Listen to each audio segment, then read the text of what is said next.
അല്ലാഹു ഒരുപാട് നിഅമത്തുകൾ നൽകിയിട്ടുണ്ട്, ഒരുപാട് അനുഗ്രഹങ്ങൾ അല്ലാഹു നൽകിയിട്ടുണ്ട് ബനൂ ഇസ്രായേലുകാർക്ക്. പക്ഷേ അവിടുത്തെ സ്ത്രീകൾ അഴിഞ്ഞാടിയപ്പോൾ ആ സമുദായത്തെ അല്ലാഹു നശിപ്പിച്ചു കളഞ്ഞു എന്ന് മുഹമ്മദുർ റസൂലുള്ളാഹ്. എങ്ങനെയാണ് അവർ അഴിഞ്ഞാടിയത്? അവരിൽ ചില ആളുകൾ ഹീൽഡ് ചെരുപ്പ് ധരിച്ച് പുറത്തിറങ്ങി എന്നുള്ളതാണ്. നീളമില്ലാത്ത പെൺകുട്ടികളൊക്കെ പൊതുജനങ്ങളെ വശീകരിക്കാൻ വേണ്ടി ഹീൽഡ് ചെരുപ്പിട്ട് പുറത്തിറങ്ങുക. അന്നുള്ളതല്ല, ഇന്നുമുണ്ടതൊക്കെ. എന്തിനേറെ മോതിരം ധരിക്കുമ്പോൾ വരെ അവിടുത്തെ സ്ത്രീകളുടെ ലക്ഷ്യം എന്താണ്? ഈ മോതിരം ധരിക്കുന്നതിൽ വരെ സ്ത്രീകളുടെ ലക്ഷ്യം ഈ മോതിരത്തിന്റെ താഴ്ഭാഗത്ത് നല്ല സുഗന്ധമുള്ള മിസ്ക് അവർ പുരട്ടാറുണ്ടായിരുന്നു. നല്ല സുഗന്ധമുള്ള പെർഫ്യൂമുകൾ, മിസ്കുകൾ, കസ്തൂരി. എന്നിട്ട് അവരെന്ത് ചെയ്യും? പൊതുജനങ്ങളുള്ള സമയങ്ങളിൽ, ആളുകൾ ഒരുമിച്ച് കൂടിയ സ്ഥലങ്ങളിൽ ഈ മോതിരം അവർ ഇളക്കാറുണ്ടായിരുന്നു. അപ്പോ അതിന്റെ അകത്തലങ്ങളിൽ നിന്ന് പരന്നു വരുന്ന സുഗന്ധം ജനങ്ങളുടെ മൂക്കിലേക്കെത്തും. ആളുകൾ നോക്കും, ആരാണിത്, എവിടെയാണിത്, ഈ സുഗന്ധം എവിടെ? അപ്പൊ ഈ പെണ്ണിനെ കാണും, പെണ്ണിന്റെ പിന്നാലെ. ഈ രീതിയിൽ ബനൂ ഇസ്രായേലുകാര് പഴയ കാലത്ത് അന്നത്തെ അപ്ഡേഷനാണിത്. അന്ന് ജനങ്ങളെ വശീകരിക്കാനുള്ള വഴിയാണിത്. ഇന്നത്തെ വശീകരിക്കുന്ന വഴിയാണ് ടിക്ടോക്ക് എന്ന് പറയുന്നത്. ഇന്നിപ്പോ പെൺകുട്ടികൾ മോതിരത്തിന്റെ താഴെ ഇട്ടിട്ട് മിസ്കും പെർഫ്യൂമും കൂൾ വാട്ടറൊക്കെ അടിച്ചു പോയാൽ ഒരു കുഞ്ഞുമോന് നോക്കൂല. കാരണം എല്ലാരും കൂൾ വാട്ടർ അടിക്കുന്നതാണ്. അന്നത്തെ സൗകര്യങ്ങളായിരുന്നു, അത് വെച്ച് അവർ ചെയ്തു. ഇന്നത്തെ സൗകര്യം വെച്ച് നമ്മൾ ചെയ്യുന്നു. മഹാനായ മുആവിയ റളിയല്ലാഹു അൻഹു ഹജ്ജിന്റെ സമയത്ത് മിമ്പറിന്റെ മുകളിൽ കയറി ഒരു പിടി കെട്ടുമുടിയുണ്ട്. അദ്ദേഹത്തിന്റെ കയ്യിൽ ഒരു കെട്ടുമുടിയുണ്ട്. എന്നിട്ട് അവിടെ കൂടിയിരിക്കുന്ന ആലിമീങ്ങളുടെ മുഖം നോക്കി ചോദിച്ചു, എന്തേ നിങ്ങൾ മിണ്ടാത്തത്, എന്തേ നിങ്ങൾ പ്രതികരിക്കാത്തത്? ഈ മുടിക്കെട്ടുകൾ അല്ലാഹുവിന്റെ ഹബീബ് നിരോധിച്ചതല്ലയോ? ചെറിയ മുടികളുള്ള പെൺകുട്ടികൾ, നല്ല അയൺ ചെയ്ത മുടികൾ, വെപ്പ് മുടികൾ തന്റെ തലയിൽ വെച്ചുകൊണ്ട് മറ്റുള്ളവരെ വശീകരിക്കുന്ന ഒരു കാലമുണ്ടായിരുന്നു. അതേപോലെ പാദസരങ്ങളിൽ ശബ്ദമുണ്ടാക്കുന്ന പാദസരങ്ങൾ ധരിച്ച് ആളുകളുള്ള വഴിയിലൂടെ വെച്ച് നടന്നു പോകുന്ന പെൺകുട്ടികൾ. ഇതെല്ലാം അല്ലാഹുവിന്റെ ഹബീബിന്റെ കാലത്ത്, ബനൂ ഇസ്രായേലുകാരുടെ കാലത്ത് മറ്റുള്ളവരെ വശീകരിക്കാൻ വേണ്ടി ഉപയോഗിച്ച മീഡിയകളാണ്. എന്നാൽ ഇന്ന് നമ്മൾ ഉപയോഗിക്കുന്നത് ടിക്ടോക്കാണ്, മ്യൂസിക്കലിയാണ്, ഇൻസ്റ്റയാണ്, ഫേസ്ബുക്കാണ്, വാട്സപ്പാണ്. തന്റെ മനോഹരമായ ഫോട്ടോകൾ ഇന്ന് കണ്ടോളൂ, പിടിച്ചോളൂ, നോക്കിക്കോളൂ.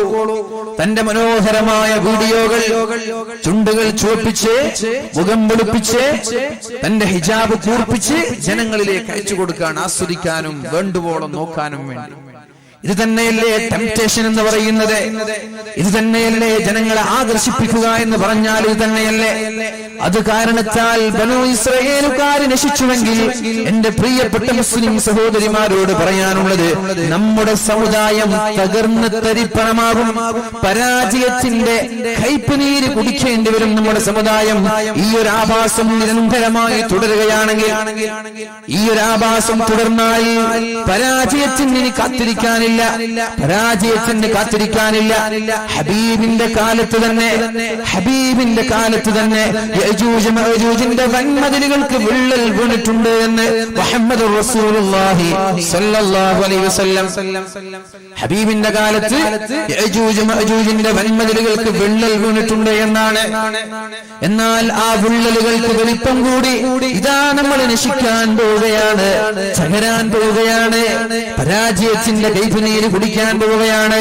അതുകൊണ്ട് എന്റെ പ്രിയപ്പെട്ട സഹോദരിമാരോട് പറയാനുള്ളത്, ഇത്തരം മീഡിയകളിൽ നിന്ന് മാറി നിൽക്കണം എന്നല്ല ഞാൻ പറയുന്നത്. അത് നിങ്ങളുടെ ഇഷ്ടമാണ്. ഹലാലായ രീതിയിൽ എങ്ങനെ ഉപയോഗിക്കാൻ പറ്റുമെന്ന് നിങ്ങളാണ് ആലോചിക്കേണ്ടത്.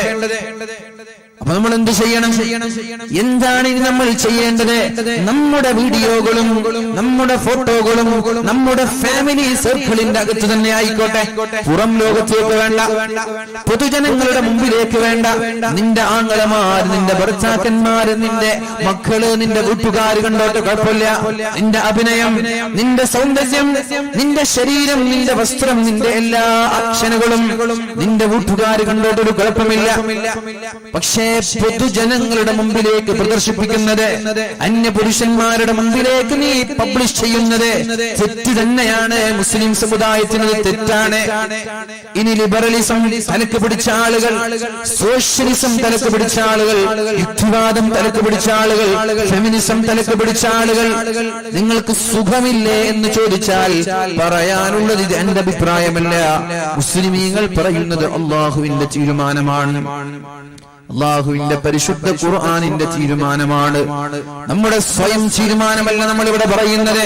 അതുകൊണ്ട് അംഗീകരിക്കേണ്ടവർക്ക് അംഗീകരിക്കാം, അല്ലാത്തവർക്ക് തള്ളിക്കളയാം. ലക്കും ദീനുക്കും വലിയ ദീൻ, നിങ്ങൾക്ക് നിങ്ങളുടെ മതം, ഞങ്ങൾക്ക് ഞങ്ങളുടെ മതം. ഞങ്ങളത് പറയും, മുസ്ലിമീങ്ങളായ കാലത്തോളം ഞങ്ങളത് പറയും, പറഞ്ഞുകൊണ്ടേയിരിക്കും. നന്നാവേണ്ടവർക്ക് നന്നാവാം, അല്ലാത്തവർക്ക് ഒഴിവാവാം. ഈ അടുത്ത് എ റഹ്മാന്റെ ഒരു മകളുടെ ഫോട്ടോ ഫേസ്ബുക്കിലൊക്കെ ഒരു പ്രാകൃത വേഷം എന്ന രീതിയിൽ പലരും ഷെയർ ചെയ്യുകയുണ്ടായി. എ റഹ്മാന്റെ എന്തോ ഒരു അവാർഡ് വേളയിൽ അദ്ദേഹത്തിന്റെ മകൾ പർദ്ദ ധരിച്ചു, മുഖം മറച്ചു, എന്നിട്ട് മുഖവും മുഖയും ഒന്നും കാണാതെ ഏതോ ഒരു അവാർഡ് സ്വീകരിക്കാൻ വേണ്ടി വന്ന ഒരു ഫോട്ടോ. അദ്ദേഹത്തിനെതിരെ പലരും കുതിര കയറി. നിങ്ങൾ ഇങ്ങനെയാകുമെന്ന് ഞങ്ങൾ വിചാരിച്ചില്ല, ഇത്രത്തോളം അപരിഷ്കൃതനാകുമെന്ന് വിചാരിച്ചില്ല. അദ്ദേഹം എന്ത് ചെയ്തു? അദ്ദേഹത്തിന്റെ ഭാര്യയുടെയും മറ്റൊരു മകളുടെയും ഫോട്ടോ അദ്ദേഹം ഫേസ്ബുക്കിൽ ഇട്ടിട്ട് പറഞ്ഞു, അതവളുടെ ഇഷ്ടമാണ്, ഞാൻ അവളെ തടയാൻ പോയില്ല. എന്റെ ഒരു ഭാര്യ തലമറക്കാതെ ജീവിക്കുന്നുണ്ട്, എന്റെ ഒരു മകളും തലമറക്കാതെ ജീവിക്കുന്നുണ്ട്, ഞാൻ അവളെയും തടഞ്ഞില്ല. ഇപ്പുറത്തൊരു പെണ്ണ് പർദ്ദ ധരിച്ച്, മുഖം ധരിച്ച്, കയ്യൊറ ധരിച്ച് ജീവിക്കുന്നുണ്ട്, അവളെയും ഞാൻ തടഞ്ഞില്ല. എന്നാൽ യുക്തിവാദികൾക്ക് എന്താ വേണ്ടത്? തലമറക്കാതെ ശരീരത്തിന്റെ ഔറത്ത് മറച്ച ആളുകളെ ഒരു പിതാവ് തടയുന്നത് അവർക്ക് ഇഷ്ടമല്ല. ഏതെങ്കിലും ഒരു പെണ്ണ് തലമറക്കാതെ ഔറത്ത് മറക്കാതെ പൊതുജനങ്ങൾക്കിടയിൽ ഇറങ്ങുകയും അതിന്റെ പേരിൽ പിതാവ് ശകാരിക്കുകയും ചെയ്താൽ കുതിര കയറാൻ ഇവിടെ യുക്തിവാദികൾ വരും. അദ്ദേഹത്തിന്റെ ഭാര്യയും മകളും തലമറക്കാത്തതിൽ അവർക്ക് യാതൊരു കുഴപ്പമില്ല, മുഖം മറക്കാത്തതിൽ കുഴപ്പമില്ല, ശരീരത്തിന്റെ അവയവങ്ങൾ മറക്കാത്തതിൽ അവർക്ക് കുഴപ്പമില്ല. അവരുടെ കുഴപ്പം ഒരു പെണ്ണ് അവളുടെ സ്വന്തഷ്ടപ്രകാരം, അവളുടെ സ്വയം ആഗ്രഹപ്രകാരം ശരീരം മുഴുവനും മറച്ചാൽ യുക്തിവാദികളെ നിങ്ങൾക്കെന്ത്, ഫെമിനിസ്റ്റുകളെ നിങ്ങൾക്കെന്ത്, ലിബറലിസം തലക്ക് പിടിച്ച നിരീശ്വരവാദികളെ നിങ്ങൾക്കെന്ത്?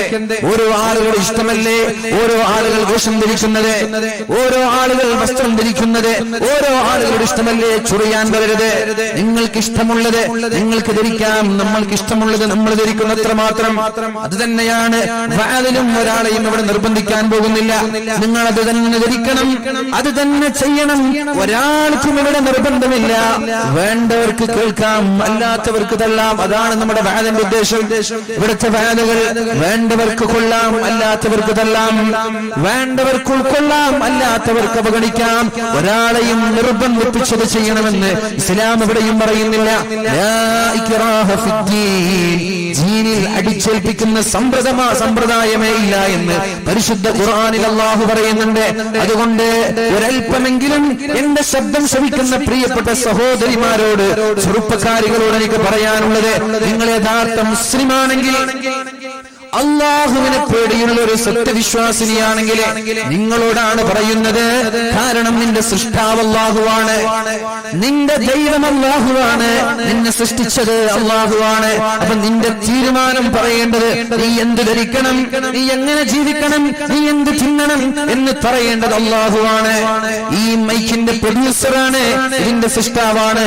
ഇതെങ്ങനെ ഉപയോഗിക്കണം എന്ന് പറയേണ്ടത്, എത്ര വാട്ട്സ് വേണം, ഇതിന്റെ ആംപ്ലിഫയർ എങ്ങനെ വേണം, ഇതിന്റെ എങ്ങനെ വേണം, എല്ലാം പറയേണ്ടത്. ഇത് എത്ര കാലം ഉപയോഗിക്കണം, ഏത് രീതിയിൽ ഓപ്പറേറ്റ് ചെയ്യണം, ഇതെല്ലാം പറയേണ്ടത് ഇതിന്റെ നിർമ്മാതാവാണ്, മൊബൈൽ ഫോണിന്റെ നിർമ്മാതാക്കളാണ്.